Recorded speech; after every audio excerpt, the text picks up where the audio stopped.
على عباده الذين اصطفى أما بعد فقد قال النبي صلى الله عليه وسلم ألا إن لله تبارك وتعالى أهلين من الناس قالوا من هم يا رسول الله قال أهل القرآن أهل الله وخاصته أو كما قال عليه الصلاة والسلام۔ حضرات گرامی، حدیث اور قرآن کے تعلق سے بہت مفصل اور مدلل بیان حضرت مولانا مفتی منتظر صاحب دامت برکاتہم جو دارالعلوم دیوبند دارالعلوم زکریا دیوبند سے تشریف لائے ہیں۔ ایسا لگتا ہے کہ آپ شاید بخاری شریف وہاں پڑھاتے ہیں یا اور حدیث کی کتابیں، آپ کے علم سے اندازہ ہو رہا تھا۔ اللہ تبارک و تعالی آپ کے علم و عمل میں اور مزید ترقی عطا فرمائے۔ آپ حضرات سے جو مجھے صرف ایک بات کرنی ہے، آپ کے گاؤں میں جو یہ مدرسہ بہت پرانا چل رہا ہے، یہ اللہ کا ہمارے اوپر بہت بڑا انعام اور اس کی نعمت ہے، اور اس کی شاخیں اور بھی قائم ہو گئی ہیں۔ سب کا مرکز یہ مدرسہ ہے، اور اس کے ساتھ ساتھ یہاں کے فیض یافتہ لوگوں نے محلہ محلہ، کسی نے مکتب قائم کیا، کسی نے مدرسہ قائم کیا۔ بہرحال ایک سلسلہ قرآن کے سیکھنے کا اور دین کے سیکھنے کا، حدیث کے سیکھنے کا، یہ آپ کے کلچھینے میں چل رہا ہے۔ یہ اللہ کی بہت بڑی نعمت ہے، اس نعمت کی قدر فرما لیں۔ اللہ جب کوئی نعمت دیتے ہیں تو اللہ اپنے بندوں سے اس نعمت کی قدردانی اور اس نعمت پر شکر ادا کرنا، اللہ چاہتے ہیں کہ میرے بندے میری نعمت کی قدر کریں اور اس پر میرا شکر ادا کریں، اس لیے کہ اللہ کا وعدہ ہے لَإِن شَكَرْتُمْ لَأَزِيدَنَّكُمْ، اگر تم میری نعمت کی قدر کرو گے تو میں اس نعمت کو اور زیادہ بڑھا دوں گا۔ وَلَئِن كَفَرْتُمْ إِنَّ عَذَابِي لَشَدِيدٌ، اور اگر ناشکری کرو گے تو اللہ فرماتے ہیں کہ پھر میری پکڑ بہت سخت ہے، وہ نعمت بھی چھن جائے گی اور اللہ کی پکڑ بھی آ جائے گی۔ قرآن کریم اللہ کا محبوب کلام، اور جو اس کو حاصل کر لے وہ بھی اللہ کا سب سے محبوب بن جاتا ہے۔ جو حدیث میں نے آپ حضرات کے سامنے پڑھی، حضرت نبی اکرم صلی اللہ علیہ وسلم نے ایک مرتبہ صحابہ کے مجمع میں ارشاد فرمایا کہ اے لوگوں سنو، جس طرح سے تمہارے اپنے بال بچے ہوتے ہیں، اپنے اہل و عیال ہوتے ہیں، اپنے خاندان اور فیملی کے لوگ ہوتے ہیں، تو بہت سارے انسان ایسے ہیں کہ اللہ ان کو اپنے خاندان میں اور اپنی فیملی میں، اپنے اہل و عیال میں اللہ ان کا شمار فرماتے ہیں۔ صحابہ نے پوچھا من ہم یا رسول اللہ، کہ یا رسول اللہ وہ کون لوگ ہیں جن کو اللہ اپنے گھر کے لوگ مانتے ہیں؟ حضور پاک علیہ السلام نے جواب میں ارشاد فرمایا اہل القرآن اہل اللہ وخاصتہ، قرآن والے اللہ کے اہل و عیال ہیں اور اللہ کے خاص لوگ ہیں۔ تو گویا کہ یہ مدرسہ ایک قلعہ ہے اللہ کے خاندان کے رہنے کا، اللہ کی فیملی کے رہنے کا یہ ایک قلعہ بنایا گیا ہے۔ اللہ نے یہ قلعہ تمہیں بنا کر دے دیا، اور اس قلعے میں اللہ کے گھر کے لوگ رہتے ہیں، جو سب سے افضل اور سب سے بہتر لوگ ہیں، جن کے بارے میں حضور پاک علیہ السلام نے ارشاد فرمایا، خیرکم من تعلم القرآن وعلمہ، تم میں سب سے افضل اور سب سے بہتر وہ ہے جو قرآن کریم کو سیکھتا ہے اور سکھاتا ہے۔ تو سب سے افضل، سب سے بہتر اللہ کے گھر والے، اللہ کے خاندان والے، اللہ کی فیملی ان قلعوں کے اندر رہتی ہے۔ تو یہ قلعے جہاں بن گئے، اللہ کی بہت بڑی نعمت اس بستی کو حاصل ہو گئی۔ پہلے زمانے میں لوگ کتنی مصیبتیں اٹھا کر کے علم حاصل کرتے تھے اور کتنی مشقتیں جھیلتے تھے۔ ایک واقعہ میں آپ کو بتاؤں اور اپنی بات پوری کروں۔ حضرت جابر ابن عبداللہ رضی اللہ تعالی عنہ ایک مشہور صحابی گزرے ہیں۔ حدیث سیکھنے کا، حدیث جاننے کا، حدیث پڑھنے کا انہیں بہت شوق تھا۔ جہاں بھی کہیں کسی صحابی کے پاس انہیں معلوم ہوا کہ اللہ کے رسول کی کوئی بیان کردہ حدیث ان صحابی کے پاس موجود ہے، تو اس کو سیکھنے کے لیے وہ جاتے تھے، اور جب تک سیکھتے نہیں تھے پیچھا نہیں چھوڑتے تھے۔ انہیں معلوم ہوا کسی ذریعے سے کہ ملک شام کے اندر ایک صحابی ہیں جن کا نام حضرت عبداللہ ابن انیس رضی اللہ تعالی عنہ ہے۔ ان کے پاس ایک حدیث ہے جس کو حدیث قصاص کہا جاتا ہے۔ ان کو وہ حدیث معلوم نہیں تھی، تو ان کے دل میں ایک جوش اور جذبہ پیدا ہوا کہ چاہے مجھے کچھ بھی کرنا پڑے، ملک شام جانا پڑے، پیدل جانا پڑے، بھوکے پیاسے جانا پڑے، جب تک میں اس حدیث کو سیکھ کر نہیں آؤں گا اس وقت تک چین سے نہیں بیٹھوں گا۔ تو حضرت جابر ابن عبداللہ رضی اللہ تعالیٰ عنہ فرماتے ہیں، اشتریت لہا بعیرا، سب سے پہلے میں نے اس کام کے لیے ایک اونٹ خریدا،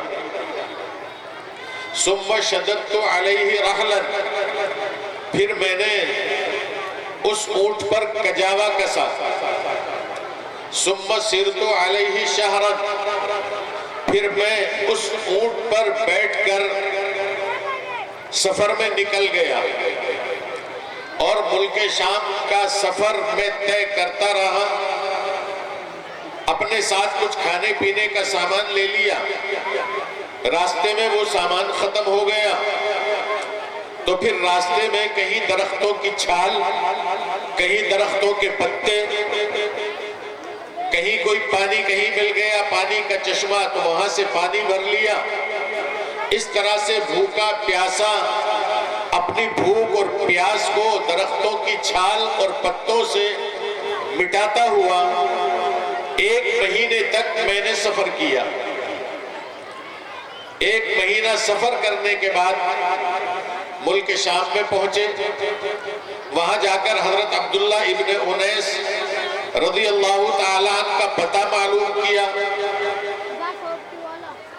ان کے مکان پر پہنچے، مکان پر جا کر ان کا دروازہ کھٹکھٹایا، کنڈی بجائی،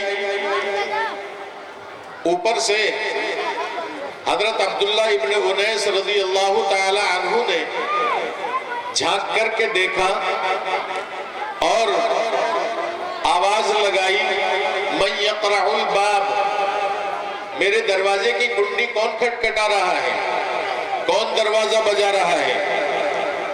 حضرت جابر ابن عبداللہ رضی اللہ تعالی عنہ نے فرمایا، انا جابر ابن عبداللہ، میں جابر ابن عبداللہ ہوں۔ پوچھا کون سے جابر؟ وہی جو صحابی رسول ہیں۔ کہ ہاں وہی ہوں۔ کہا کہ وہ تو مدینہ منورہ رہتے ہیں، ملک شام سے ان کا کیا تعلق؟ انہوں نے فرمایا کہ مجھے معلوم ہوا ہے کہ حضور پاک علیہ السلام کی ایک حدیث آپ نے اپنے کان سے حضور پاک علیہ السلام سے سنی ہے، جس کو حدیث قصاص کہا جاتا ہے۔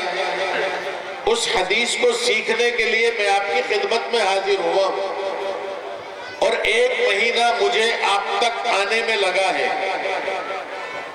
مسجد نبوی کے قریب میرا مکان ہے، روزانہ 5 وقت کی نماز جماعت کے ساتھ مسجد نبوی میں پڑھتا ہوں۔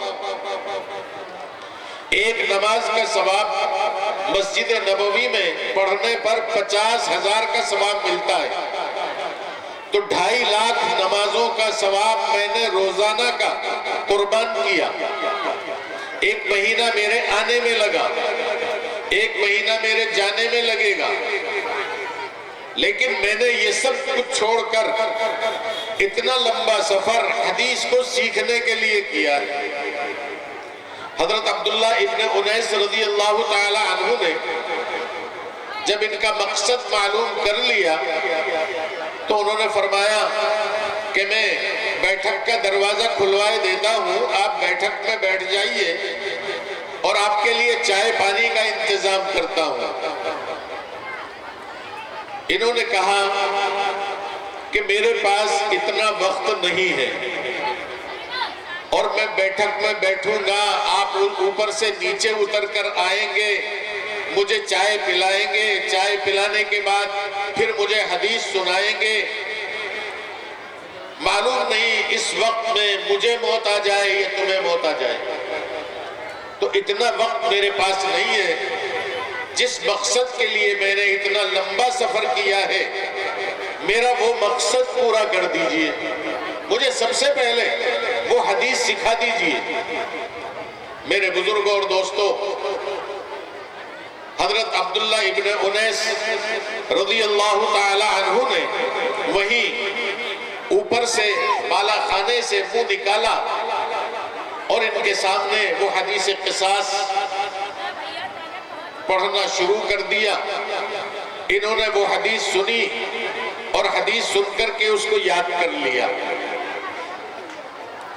اس حدیث کا مفہوم یہ ہے، اللہ تبارک و تعالیٰ کا دربار لگے گا اور اللہ تبارک و تعالیٰ اپنے دربار میں اعلان فرمائیں گے، لا ينبغي لأحد من أهل الجنة أن يدخل الجنة ولأحد من أهل النار عليه حق حتى أقصه۔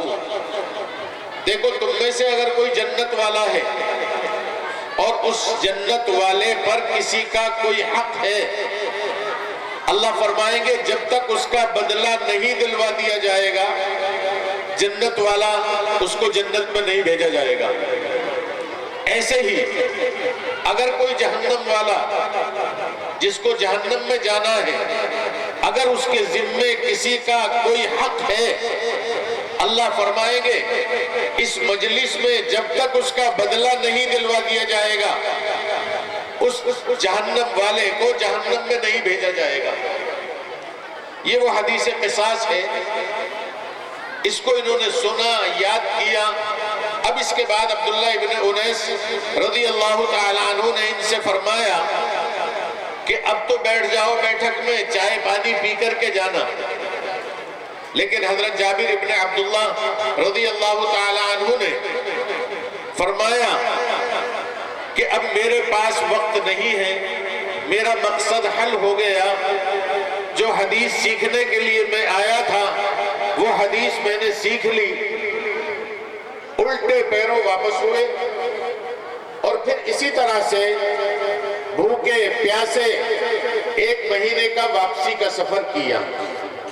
میرے بزرگوں اور دوستوں، اس واقعے سے بتلانے کا مقصد یہ ہے کہ لوگ ایک ایک حدیث کو سیکھنے کے لیے، قرآن کریم کی ایک ایک آیت کو سیکھنے کے لیے 2 مہینے کا بھوکے پیاسے اور بہت سارے اس سے بھی زیادہ اوقات لگاتے تھے اور علم سیکھ کر، قرآن کی آیتیں سیکھ کر، حدیث سیکھ کر جب ان کو تسلی ہوتی تھی۔ آج اللہ کا بہت بڑا احسان ہے، دارالعلوم دیوبند کے اکابر نے دارالعلوم دیوبند کی بنیاد رکھی اور اس طرح پر اللہ نے ان کی قربانیوں کو قبول فرمایا کہ پورے ملک میں چپے چپے پر، بستی بستی، علاقہ علاقہ اور اس ملک سے باہر پوری دنیا میں ہمارے ان اکابر کی قربانیوں کا، ان کی محنتوں کا آج ایک فیض جاری ہے۔ آپ کا یہ کلچینے کا مدرسہ گلزار قرآنیہ، حضرت مولانا یعقوب صاحب رحمت اللہ علیہ، جو ہمارے مولانا محمد احمد صاحب کے والد محترم ہوتے تھے، ان کی کوشش، ان کی قربانی اور ان کی محنت کا نتیجہ ہے۔ اور آج ان کے صاحبزادے محترم مولانا احمد صاحب اس پودے کی یہ سیرابی کر رہے ہیں اور اس کو ایک بڑے پھلدار درخت کی شکل میں انہوں نے اس ادارے کو بنایا۔ آج اللہ کا شکر ہے، آپ کے اس ادارے میں قرآن کریم کی تعلیم اور قرآن کریم کی تعلیم کے ساتھ ساتھ عربی کی تعلیم، ابھی 5ویں کلاس عربی یعنی مولویت کی تعلیم کے 5ویں کلاس کے بچوں کو یہ بطور انعام کے ادارے کی طرف سے معارف القرآن یہ ان کو ہدیے میں دیا گیا۔ اللہ ان بچوں کو عالم باعمل بنائے اور مولانا کی قربانیوں کو اللہ قبول فرمائے۔ اور اس کے ساتھ ساتھ انہوں نے لڑکیوں کے لیے پورا عالمہ کا کورس بخاری شریف تک پہلی کلاس سے لے کر یہ برابر میں لڑکیوں کے لیے بھی ایک مدرسہ انہوں نے قائم کیا۔ کلچینے والوں، یہ تمہاری بڑی خوش نصیبی ہے اور آپ حضرات کی قربانی بھی ہے۔ معلوم ہوا، پہلے سے دیکھتے آ رہے تھے ہم کہ کلچینے کے لوگ اتنے بہادر ہیں اور ان کو اپنے مدرسے سے اتنی محبت اور اتنا لگاؤ ہے کہ عید میں جہاں اپنی خوشیاں ہوتی ہیں، اپنے بچوں کی خوشیاں ہوتی ہیں، کلچینے والے اس عیدگاہ میں جمع ہو کر اپنے مدرسے کے لیے پورے سال کا خرچ جمع فرما دیتے ہیں۔ نہ کوئی چندہ مانگنا، نہ کچھ کرنا، یہ ایک سلسلہ آپ حضرات کا میں دیکھتا آ رہا ہوں اور سنتا آ رہا ہوں۔ انشاءاللہ اس ادارے کا جو یہ فیض نکل رہا ہے، یہاں کے لڑکے لڑکیاں حافظ عالم عالمہ بن کر یہاں سے فارغ ہو کر جا رہے ہیں، جو کچھ یہ پڑھ رہے ہیں، پڑھا رہے ہیں، عمل کر رہے ہیں اور یہ اپنے شاگرد بنا رہے ہیں، پھر ان کے شاگرد دوسرے بنا رہے ہیں، جب تک قیامت تک یہ سلسلہ چلتا رہے گا۔ میرے بزرگوں اور دوستوں، انشاءاللہ حضور پاک علیہ السلام نے 3 اعمال کے بارے میں فرمایا۔ سارے عمل موت پر ختم ہو جاتے ہیں، نمازیں جتنی پڑھی وہیں پر مہر لگ گئی، روزے جتنے رکھے وہیں پر مہر لگ گئی اور دوسرے اعمال جتنے کیے وہیں پر مہر لگ گئی۔ اب موت کے بعد عمل نہیں ہے، لیکن 3 اعمال ایسے ہیں کہ موت کے بعد بھی وہ عمل چلتا رہتا ہے۔ ان 3 اعمال میں سے یہ عمل بھی ہے جو آپ نے اپنا مدرسہ اس کو ترقی دی اور یہاں سے طلباء اور طالبات فیض یاب ہو کر کے نکل رہے ہیں اور یہ دین کی خدمت کر رہے ہیں، دین کا علم سکھا رہے ہیں اور ان کے شاگرد سکھا رہے ہیں۔ جب تک یہ سلسلہ چلتا رہے گا ہم اپنی قبروں میں سو جائیں گے جا کر، لیکن جتنا ثواب اللہ ان لوگوں کو دیں گے، ان طلباء طالبات کو دیں گے، ان کے شاگردوں کو دیں گے، پھر ان کے شاگردوں کو دیں گے، ان سب کے برابر اللہ ہمارے نامہ اعمال میں بھی ہماری موت کے بعد اس سلسلے کو جاری فرمائیں گے اور ہمارے نامہ اعمال میں نیکیاں لکھی جاتی رہیں گی۔ اللہ تبارک و تعالی اس مدرسے کو بھی قبول فرمائے اور آپ حضرات کو بھی قبول فرمائے۔ اللہ کی اس نعمت کا شکر ادا کرو، سب طے کر لو انشاءاللہ ہمیں اپنے سب بچوں کو حافظ بھی بنانا ہے، عالم بھی بنانا ہے، یہ ہمیں طے کرنا ہوگا۔ اور اس میں ہماری مائیں اور بہنیں بہت بڑی تعداد میں ماشاءاللہ ہماری مائیں اور بہنیں بھی جلسہ سننے کے لیے آئی ہیں، وہ دھیان میں بٹھا لیں اس بات کو کہ بچوں کو بنانے میں بگاڑنے میں ماں کا سب سے بڑا دخل ہوتا ہے۔ ماں اگر بنانا چاہے تو پیٹ میں بنا دے، ماں اگر بنانا چاہے تو گود میں بنا دے، ماں اگر بنانا چاہے تو اپنی تربیت میں بچے کو ایسا ڈھال دے کہ وہ بچہ اس کے پیٹ میں، اس کی گود میں، اس کی تربیت میں علم کے ساتھ ساتھ عمل والا بھی بن جائے گا اگر ماں کی محنت ہو جائے۔ حضرت خواجہ قطب الدین بختیار کاکی رحمت اللہ علیہ بہت بڑے بزرگ گزرے ہیں اور دہلی میں مہرولی میں ان کا مزار ہے۔ جب ان کی عمر 4 سال 4 مہینے 4 دن کی ہوئی تو ان کے والد محترم نے سوچا کہ اپنے بچے کو مجھے قرآن پڑھانا ہے، تو انہوں نے اپنے بچے کے ہاتھ میں قاعدہ دیا اور دل میں خیال آیا کہ کسی اللہ والے سے اس کی بسم اللہ کرا لوں۔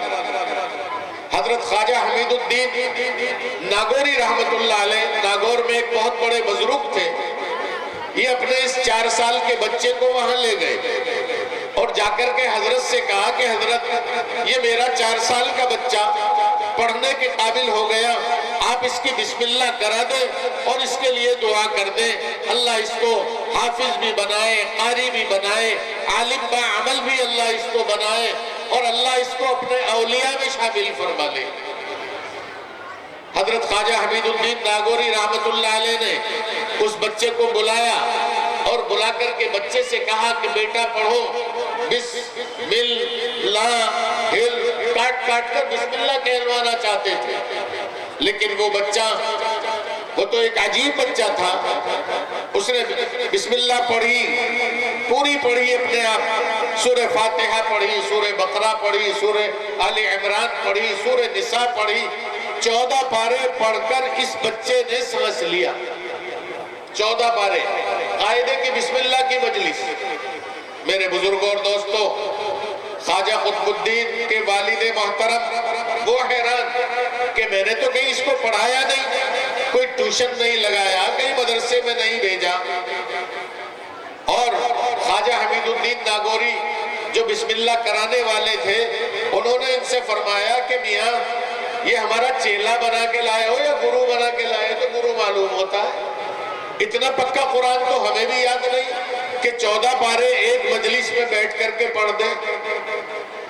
تو اب ان کو خیال آیا کہ یہ اس کی ماں کے کرتوت ہے، یہ اس نے مجھ سے چھپا کر کے رکھا اور اس نے کوئی خفیہ استاذ لگایا جس استاد نے اس کو پڑھایا اور 14 پاروں کا حافظ بنا دیا۔ گئے اپنی بیوی کے پاس اور جا کر کے کہا رفیقہ من، رفیقہ حیات، جانے من، کم سے کم مجھے بھی بتا دیتی کہ تیرا بچہ فلاں استاذ کے پاس حفظ کر رہا ہے، مجھ سے کیوں چھپایا، کیا مسئلہ ہے؟ ان کی بیوی نے جواب دیا بھلا مجھے چھپانے کی کیا ضرورت تھی، میں نے تو کہیں بھی نہیں پڑھایا، کوئی ٹیوشن نہیں لگایا، پھر یہ 14 پاروں کا حافظ کہاں سے بنا؟ ان کی بیوی نے جواب دیا کہ یہ ہو سکتا ہے جس وقت یہ میرے پیٹ میں حمل کی شکل میں آیا تو میں نے اس وقت طے کر لیا تھا کہ مجھے قرآن کریم حفظ کرنا ہے۔ 9 مہینے تک میرے پیٹ میں یہ بچہ رہا، اور میں نے قرآن کریم کو حفظ کیا، اور اس طرح پر میں نے قرآن کریم کی تلاوت کی کہ میرے ہاتھ، پیر، آنکھ، ناک، کان، زبان یہ سب کاموں میں مشغول رہتے تھے، لیکن میری زبان قرآن کریم کی تلاوت پر رہتی تھی۔ برتن مانج رہی ہوں تو قرآن کی تلاوت، روٹی پکا رہی ہوں تو قرآن کی تلاوت، جھاڑو پوچھا کر رہی ہوں تو قرآن کی تلاوت۔ میں نے 9 مہینے میں 14 پارے اللہ کے کلام کے حفظ کیے ہیں۔ اللہ نے میرے بچے کو اتنا ذہین بنایا کہ جتنے پارے میں نے اس 9 مہینے میں یاد کیے، اللہ نے میرے بچے کو بھی یاد کرا دیا۔ تو میری ماں اور بہنوں، اگر تم چاہو اپنے پیٹ سے حافظ بچے پیدا کر سکتی ہو۔ زمانہ وہی، انسان وہی، آسمان و زمین وہی، ہوائیں اور فضائیں وہی۔ اگر بدل گئے تو ہم بدل گئے۔ آج بھی اگر ہم خواجہ قطب الدین بختیار کاکی رحمت اللہ علیہ کی ماں کی طرح بن جائیں تو انشاءاللہ ہمارے پیٹ سے بھی حافظ بچے اللہ پیدا کر دیں۔ تو بہرحال یہ اللہ کا بہت بڑا انعام ہے۔ تو اس کا پہلا شکر تو یہ ہے کہ آپ لوگ طے کر لیں کہ انشاءاللہ ہم اپنے سب بچوں کو قرآن پڑھنے کے لیے، دین کا علم سیکھنے کے لیے اپنے ان مدرسوں میں بھیجیں گے انشاءاللہ۔ وعدہ ہے بھئی آپ کا، انشاءاللہ سب دین سکھائیں گے۔ اللہ تبارک و تعالیٰ قبول فرما لیں۔ دوسری بات، آج کے دور کے اعتبار سے میں آپ سے اور حضرت مولانا احمد صاحب سے مشورہ بھی ہوتا رہتا ہے، اور آپ حضرات کے علم میں بھی یہ بات لانا چاہتا ہوں۔ آج اس زمانے میں آپ کے پیچھے اتنے فتنے لگے ہوئے ہیں، اور اس وقت RSS کا ایجنڈا جو موجودہ حکومت ہے، اس حکومت نے اختیار کر رکھا ہے، اور اس ایجنڈے کو بڑھاتے بڑھاتے اس وقت وہ یہاں تک پہنچ گئے ہیں کہ ہماری نسلوں سے ایمان، ہماری نسلوں سے ایمان، ہماری نسلوں سے اسلام، مذہب نکال کر ان کی گھٹی میں کفر اور شرک بھرنا چاہتے ہیں۔ اس لیے انہوں نے ایسے پلان اور منصوبے بنائے۔ نئی تعلیمی پالیسی کے نام سے ایک انہوں نے پالیسی بنائی۔ 4 سال سے لے کر 18 سال تک کا بچہ، چاہے مسلمان کا ہو یا کسی دوسری قوم کا ہو، ان بچوں کو اسکول میں جانا لازم ہوگا۔ پہلی بات، اسکول کے وقت تک آپ کے بچے ان مدرسوں میں نہیں ملیں گے، مکتبوں میں نہیں ملیں گے، مسجد میں نہیں ملیں گے۔ حکومت کا ڈنڈا ہوگا، حکومت کا قانون ہوگا۔ آپ کے یہ بچے کئی راستوں میں کھیلتے ہوئے بھی نہیں ملیں گے، کئی جنگل میں کاروبار کرتے ہوئے بھی نہیں ملیں گے۔ 4 سال سے لے کر 18 سال تک ان اسکولوں میں ان بچوں کو لازمی طور پر بھیجنا ہوگا۔ آپ مجبور ہوں گے بھیجنے کے اوپر۔ ایک چیز۔ دوسری پالیسی، اپنے ان اسکولوں میں انہوں نے طے کیا کہ ہماری مذہب کی جو کتابیں ہیں، ہندو دھرم کی جو کتابیں ہیں، وہ کتابیں اپنے ان اسکولوں کے کورس میں ہم داخل کریں گے۔ اب تک سیکولر کورس تھا، کسی مذہب کی کوئی کتاب نہیں پڑھائی جاتی تھی، لیکن اب یہ لوگ طے کر چکے ہیں کہ تمام اسکولوں میں ہندو دھرم کی کتابیں بھی پڑھائی جائیں گی۔ ابھی آج اخبار میں نے پڑھا، گجرات میں ان کی بھگوت گیتا ایک مذہبی کتاب ہے، 6ٹھی کلاس سے لے کر اور 12ویں کلاس تک اس کو لازم کر دیا گیا ہے، اور وہ کورس میں آ گئی ہے، وہاں سے چل رہا ہے۔ یہ آپ کے صوبے میں اور آپ کے علاقے میں بھی ہونے والا ہے۔ آپ کے وہ بچے جو ان کے اسکولوں میں پڑھنے جائیں گے وہ بھگوت گیتا بھی پڑھیں گے، وہ رامائن بھی پڑھیں گے، ہندو دھرم کی کفر اور شرک کی جتنی باتیں ہیں آپ کے 4 سال کے بچے کے دماغ میں وہ باتیں ان کی گھٹی میں اتارنا یہ شروع کریں گے۔ اور اس پر یہ اس لیے محنت ہو رہی ہے کہ ان بچوں کو جب ہم یہ تعلیم دے دیں گے تو آج مسلمان جو ہماری مخالفت کر رہا ہے یہ ہماری مخالفت نہیں کرے گا، بلکہ یہ بچے جب بڑے ہوں گے ہماری حمایت کریں گے، ہماری بات کی حمایت کریں گے۔ آج کرناٹک میں آپ نے سنا کہ حجاب پہن کر جو لڑکیاں کالج میں جاتی تھی ان کا حجاب پر پابندی لگا دی گئی کہ کالج کا جو لباس ہے یونیفارم ہے اسی یونیفارم میں رہنا ہوگا، حجاب سر پر لپیٹ کر نہیں آ سکتی۔ اور عدالتیں بھی بک چکی ہیں، وہ بھی RSS کے ایجنڈے پر عمل کر رہی ہیں۔ عدالت نے بھی فیصلہ سنا دیا کرناٹک کے ہائی کورٹ نے کہ حجاب، سر کو ڈھکنا، نقاب ڈالنا، برقع پہننا یہ اسلام کا کوئی لازمی حصہ نہیں ہے۔ عدالت کا بھی فیصلہ آ گیا، حکومت کا تو فیصلہ تھا ہی، عدالت نے بھی وہی فیصلہ دے دیا۔ اور عدالتوں کا بھی فرق دیکھیے، بمبئی ہائی کورٹ نے اس حجاب پر جو فیصلہ دیا، چونکہ وہاں پر بی جے پی کی حکومت نہیں ہے، وہاں کا فیصلہ یہ ہے کہ یہ حجاب اسلام کا حصہ ہے، اسلام کا جز ہے۔ بمبئی ہائی کورٹ کا فیصلہ یہ اور کرناٹک کا فیصلہ یہ، دو ہائی کورٹ فیصلہ دے رہے ہیں، ایک اسلام کا حصہ مانتا ہے اور ایک نہیں مانتا۔ فرق یہ ہے کہ یہاں حکومت یہ ہے اور وہاں حکومت وہ ہے۔ تو میرے بزرگوں اور دوستوں، تمہاری بیٹیوں کو، تمہاری بچیوں کو یہ ننگا کر کے لائیں گے، ان کے ذہن میں اتاریں گے آزادی، اور یہ چہرے کا کھولنا، بالوں کا کھولنا، ٹانگوں کا کھولنا یہ اسلام میں نہیں ہے۔ ان کو بچپن سے ایسی عادت ڈال دیں گے، کل کو آپ اپنی ان بچیوں کو پردے میں رکھنا چاہیں گے، آپ ان کو پردے میں نہیں رکھ سکتے۔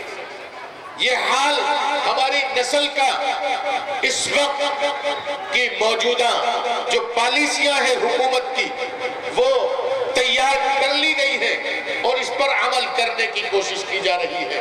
تو اس لیے میرے بزرگوں اور دوستوں اور حضرت مولانا محمد احمد صاحب اور ہمارے وہ علماء جو مدارس چلا رہے ہیں، مکاتب چلا رہے ہیں، مدرسے کھول رہے ہیں، ان سب سے میری درخواست ہے کہ اپنے مدرسوں میں اسکول کی تعلیم کا نظام بھی مضبوط کیجئے۔ اپنے بچوں کو سرکاری اسکولوں میں نہ بھیجئے، غیروں کے اسکولوں میں نہ بھیجئے، وہ انتظام اپنے مدرسوں کے ساتھ یا مدرسوں سے ہٹ کر اپنے اسکول اور کالج قائم کریں اور اپنے بچوں کو دین کے ماحول میں دین کی تعلیم کے ساتھ اسکول کی تعلیم دیں۔ اسکول کی تعلیم اتنی مضبوط ہو کہ تمہارے یہ بچے سرکاری اسکول کے بچوں پر فائق ہو اور ان سے اونچے نمبرات حاصل کریں۔ اپنی لڑکیوں کے لیے بھی اسکول کی تعلیم کا انتظام کریں۔ تو یہ فکر بھی آپ لوگوں کو اوڑھنا ہے، اور ہم یہ تحریک چلا رہے ہیں علاقے کے اندر۔ سب سے پہلے ہم نے مسوری کو اپنا اس کا مرکز بنایا، ہائی اسکول تک حکومت سے تعلیم منظور شدہ وہ چل رہی ہے۔ انٹر کالج کے لیے زمین خریدی جا چکی ہے، اس کا نقشہ تیار ہو رہا ہے، اور ہسپتال کے انتظام بھی آپ کو کرنے ہوں گے۔ ہسپتالوں میں بھی ہماری بہو بیٹیوں کی بے پردگی کی جا رہی ہے، تعصب بڑھتا جا رہا ہے۔ آپ نے کورونا کے زمانے میں دیکھا تعصب کتنا بڑھتا گیا۔ اس لیے اے مسلمانوں یہ فکر کر لو اس بات کا کہ ہمیں خود اپنے بلبوتے پر جینا ہے، کسی دوسرے کا ہمیں محتاج نہیں بننا۔ ہسپتال بھی قائم کرو اپنے، غیروں کے محتاج مت بنو. اللہ نے جن کو صاحب حیثیت بنایا وہ لوگ ہسپتال بنائے. ماشاءاللہ مسوری میں ہسپتال کی بنیاد رکھ دی گئی، اس کا نقشہ، اس کی شکل بن کر تیار ہو گئی ہے، اور بہت جلد انشاءاللہ اس پر عمل شروع ہوگا اور علاج معالجہ وہاں پر شروع ہو جائے گا. تو کلچھینا یہ ایک ایسا گاؤں ہے جو بڑی قربانی دینے والا ہے. اس لیے مجھے اللہ کی ذات سے امید ہے، آپ نے قرآن کریم کا، عالمیت کا، لڑکیوں کی عالمیت کا آپ نے اپنے یہاں نظام قائم کیا.